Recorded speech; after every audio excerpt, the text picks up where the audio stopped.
Hello, જય શ્રી કૃષ્ણ મિત્રો. આજે આપણે ડ્રાય ફ્રૂટ ચોકલેટ બોલ બનાવવા જઈ રહ્યા છીએ. એમ આ કાજુ રોસ્ટ કરી લઉં છું, એટલે એમનેમ જ ગરમ કરવાના છે સેજ, એટલે એકદમ ક્રિસ્પી થઈ જાય. એટલે આપણે ગેસ બંધ કરી દઈશું. આ ડ્રાય ફ્રૂટ ચોકલેટ બોલ બનાવવા માટે મેં આ સ્લેબ લઈ લીધો છે મિલ્ક કમ્પાઉન્ડમાં. એકદમ ડાર્ક નથી આ, એટલે આ એકદમ સરસ આપણા ચોકલેટ બોલ બનશે.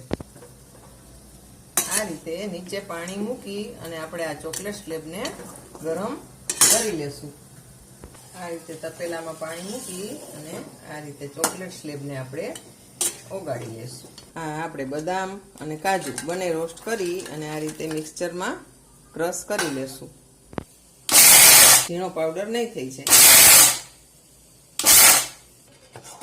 હવે આપણો આ ચોકલેટ સ્લેબ ગરમ થઈ ગયો છે અને પાણી નીચે ગરમ છે એટલે ગરમ જ રહેશે.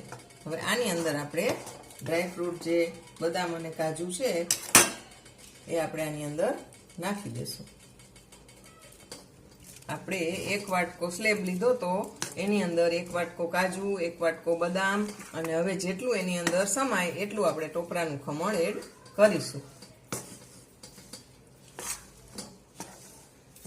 આની અંદર ઘી કે કાંઈ જરૂર રહેતી નથી અને એકદમ સરસ બોલ બને છે. તો રક્ષાબંધનમાં આપણે આ મીઠાઈ એકદમ સરસ ભાઈઓને ખવડાવી શકીએ.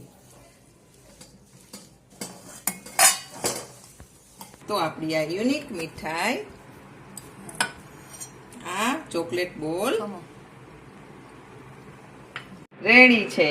અને આ બધા ફ્રીજમાં 10-15 મિનિટ માટે આપણે મૂકી દીધા હતા, તો એ બોલ પણ એકદમ રેડી થઈ ગયા છે અને એકદમ સરસ અવાજ આવે એવા થઈ ગયા છે. તો હવે આપણે આ બધા ડબ્બામાં ભરી દઈશું.